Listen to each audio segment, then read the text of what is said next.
Hello my dear student. आज हम लोग क्लास 12 के अकाउंटेंसी के अंदर जो पार्टनरशिप फर्म की जो अकाउंटिंग होती है उसके अंदर सारे अकाउंट्स के फॉर्मेट को हम लोग देखने जा रहे हैं। फॉर्मेट को देखने का मतलब ये हुआ कि हम किस वे में फॉर्मेट्स को बनाते हैं, यानी एक अकाउंट दूसरे अकाउंट के स्टेप बाय स्टेप आता रहता है। क्या आपको ये पता है कि ये अकाउंट एक दूसरे से कनेक्टेड है? तो क्यों कनेक्टेड है? ठीक है। या आपने कभी ऐसा क्वेश्चंस माइंड में लाया है कि इस अकाउंट्स के पहले कौन सा अकाउंट्स बना होगा? जैसे कि मैं आपको बताना चाहता हूँ कि क्लास 12 के अकाउंटेंसी के अंदर जो पार्टनरशिप की अकाउंटिंग होती है, वहाँ टीचर जो शुरू करते हैं पार्टनरशिप की अकाउंटिंग, वो शुरू करते हैं प्रॉफिट एंड लॉस एप्रोप्रिएशन से। फिर उसके बाद रीवैल्यूएशंस बताएंगे आपको, फिर आपको पार्टनर्स कैपिटल अकाउंट, फिर उसके बाद उसकी बैलेंस शीट बताएंगे। क्या आपको ये कभी माइंड में क्वेश्चन आया है कि इस profit and loss appropriation account के पहले कौन सा अकाउंट होगा? है ना? अगर ये ऐसा क्वेश्चन आता है तो समझिए कि आप लॉजिक्स पे पढ़ती हैं। और मैं बताना चाहता हूँ कि अकाउंट्स जो है ना, आपको आर्ट से पढ़ा भी होगा कि अकाउंटेंसी इज़ एन आर्ट। और आर्ट जो होता है वो रट के नहीं बल्कि समझ कर आपको उसको सीखा जाता है। तो इसलिए मैं आपको समझाना चाहता हूँ कि आखिर हम किस वे में पार्टनरशिप की फर्म की अकाउंटिंग करते हैं। जैसे आपको यहाँ पे हेडिंग दिख रहा होगा कि all account of partnership firm के अंदर हम कितने कितने अकाउंट्स को बनाते हैं और किस वे में बनाते हैं। जो मैं आपको भी बता रहा हूँ वो एक्चुअल अकाउंटिंग है जो पार्टनरशिप फर्म के अंदर की जाती है। ठीक है। और मैं आपको ये बताना चाहता हूँ कि अगर आपके पार्टनरशिप फर्म जो होती है, अगर वो ट्रेडिंग्स में ट्रेडिंग करती है, ट्रेडिंग्स मतलब वो गुड्स में कुछ डील करती है, तो वो सबसे पहले क्या बनाएगी? Trading account. और आपको पता है कि ट्रेडिंग अकाउंट से हमें ग्रॉस प्रॉफिट या ग्रॉस लॉस मिलता है। ठीक है। और उसको ट्रांसफ़र कर दिया जाता है प्रॉफिट एंड लॉस अकाउंट में। अब उस प्रॉफिट एंड लॉस अकाउंट से हमें net profit and net loss मिलता है। अगर नेट प्रॉफिट हमें मिला तो हम कहाँ ट्रांसफ़र कर देते हैं? Profit and loss appropriation account में। अगर आप पार्टनरशिप फर्म में इंटर कर गई हैं या कर चुके हैं आप लोग और अकाउंटिंग कर रहे हैं, तो आपको ये अकाउंट दिखने को ज़रूर मिला होगा। और इस अकाउंट के अंदर आपके टीचर इसके क्रेडिट साइड में नेट प्रॉफिट से आपको बैलेंस दिखाते हैं और उसको शुरू करते हैं। तो ये नेट प्रॉफिट कहाँ से आया है? ये नेट प्रॉफिट आपको आया है पीएल अकाउंट से। कहाँ से आया है? पीएल अकाउंट से। तो पीएल अकाउंट से नेट प्रॉफिट या नेट लॉस दोनों में से कुछ भी आ सकता है। उसको कहाँ ट्रांसफ़र किया जाता है? Profit and loss appropriation account के अंदर। बात समझ में आ रही है? तो अब इसमें जो है उस नेट प्रॉफिट का क्या होता है? डिस्ट्रीब्यूशंस होता है। किसके बीच में होगा? पार्टनर्स के बीच में होगा, क्योंकि पार्टनर्स ही उसको क्या कर रहे हैं? ऑपरेट कर रहे हैं। तो यहाँ से आपके पार्टनरशिप की अकाउंटिंग शुरू हो जाती है। इसलिए मैंने यहाँ पे टिक कर दिया है कि यहाँ से पार्टनरशिप की अकाउंटिंग शुरू हो जाती है। बट इससे पहले क्या था? इससे पहले आपको था ट्रेडिंग एंड पीएल अकाउंट। किसका था? पार्टनरशिप फर्म का, क्योंकि हम किसकी अकाउंटिंग सीख रहे हैं यहाँ पर? पार्टनरशिप फर्म की। यहाँ तक क्लियर हो गया।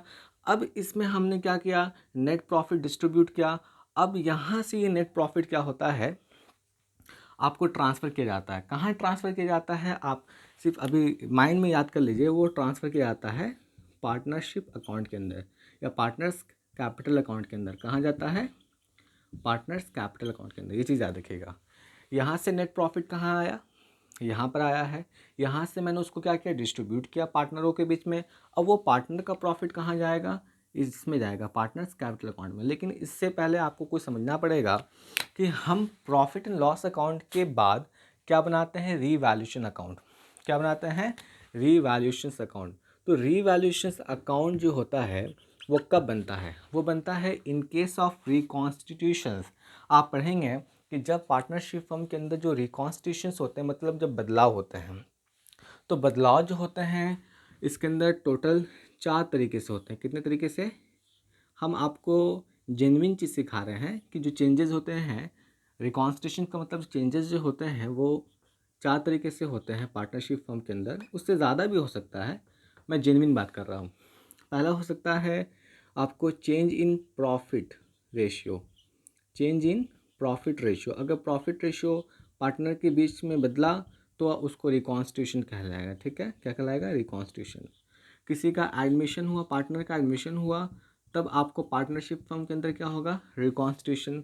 अगर रिटायरमेंट हुआ तब फिर पार्टनरशिप फर्म के अंदर क्या होगा? रिकॉन्स्टिट्यूशन। अगर डेथ हुआ पार्टनर का तब पार्टनरशिप फर्म के अंदर क्या होगा, रिकॉन्स्टिट्यूशन। यानी इन 4 केसेस के अंदर आपको क्या बनाना पड़ेगा, रीवैल्यूएशन अकाउंट।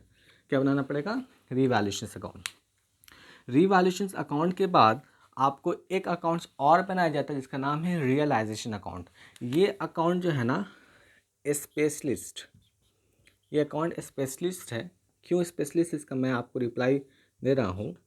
ये अकाउंट सिर्फ और सिर्फ डिसॉल्यूशंस ऑफ फर्म, क्या डिसॉल्यूशंस ऑफ फर्म के केस में बनाया जाता है।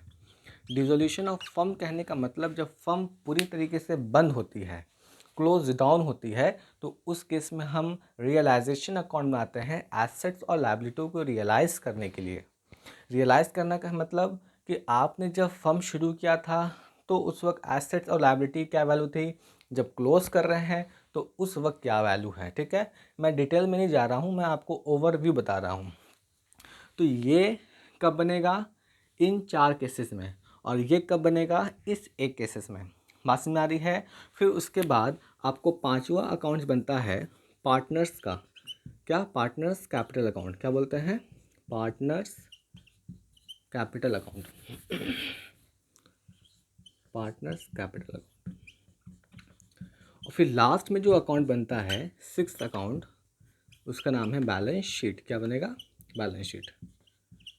तो आपको मैंने ये बताया कि सबसे पहले ट्रेडिंग बनेगा, उसके बाद पीएल बनेगा, पीएल के बाद उस प्रॉफिट को यहाँ ट्रांसफ़र करेंगे। जो प्रॉफिट आएगा वो कहाँ जाएगा, पार्टनर्स में। ठीक है, ये प्रॉफिट कहाँ भेजेंगे, पार्टनर्स कैपिटल अकाउंट में, क्योंकि पार्टनर्स का प्रॉफिट है तो कहाँ जाएगा, यहाँ जाएगा। अगर आपके पार्टनरशिप फर्म के अंदर कोई रिकॉन्स्टिट्यूशन होता है, रिकॉन्स्टिट्यूशन करने का मतलब ये 4 चीज़ होती है, तो आप ये बनाइएगा। तो इसका भी अकाउंट, इसका भी अमाउंट कहाँ ट्रांसफ़र हो जाएगा, पार्टनर्स में। अगर आपका डिसॉल्यूशन हो रहा है तो इसका भी अमाउंट कहाँ ट्रांसफ़र हो जाएगा, पार्टनर्स कैपिटल में, जो भी प्रॉफिट और लॉस होगा। और लास्ट में क्या बना लेंगे हम लोग, बैलेंस शीट। कहने का मतलब ये हुआ कि ये जो 2 3 4 अकाउंट है, ये अकाउंट, ठीक है, इसका अमाउंट जो होता है वो कहाँ ट्रांसफ़र होता है, पार्टनर्स कैपिटल अकाउंट में। और जो पार्टनर्स कैपिटल की जो क्लोजिंग बैलेंस आएगी, क्लोजिंग कैपिटल जो आएगी, वो कहाँ चल जाती है, बैलेंस शीट में। तो आइए एक बार फिर से मैं रिकॉल कर देता हूँ। सबसे पहले आप ट्रेडिंग बनाइएगा, उससे पीएल अकाउंट बनाइएगा, उसके बाद प्रॉफिट एंड लॉस एप्रोप्रिएशन बनाइएगा। इस प्रॉफिट को हम लोग कहाँ ट्रांसफ़र करते हैं, पार्टनर्स कैपिटल में। यहाँ से भी कुछ प्रॉफिट हुआ तो कहाँ ट्रांसफ़र करते हैं, पार्टनर्स कैपिटल में, क्योंकि सारी चीज़ पार्टनर्स की होती है इसके अंदर। और रियलाइजेशंस के अंदर भी जो प्रॉफिट एंड लॉस होता है वो कहाँ जाता है, पार्टनर्स कैपिटल अकाउंट के अंदर। क्योंकि इन तीनों अकाउंट का नेचर जो होता है वो नॉमिनल अकाउंट होता है। कैसा अकाउंट होता है, नॉमिनल, जो आपको बहुत अच्छी तरीके से आता होगा। अब इस पार्टनर्स कैपिटल से क्या निकलता है, क्लोजिंग कैपिटल पार्टनर की, और वो क्लोजिंग कैपिटल कहाँ जाएगा, बैलेंस शीट। अगर बैलेंस शीट का दोनों पहलू अगर मैच कर गया तो समझिए कि आपने सारी अकाउंटिंग सही से किया है। तो यही आपको पार्टनरशिप की अकाउंटिंग होता है। मैं उम्मीद करता हूँ आपको समझ में आया होगा। ये चीज़ आप देख लीजिए। Thank you for watching.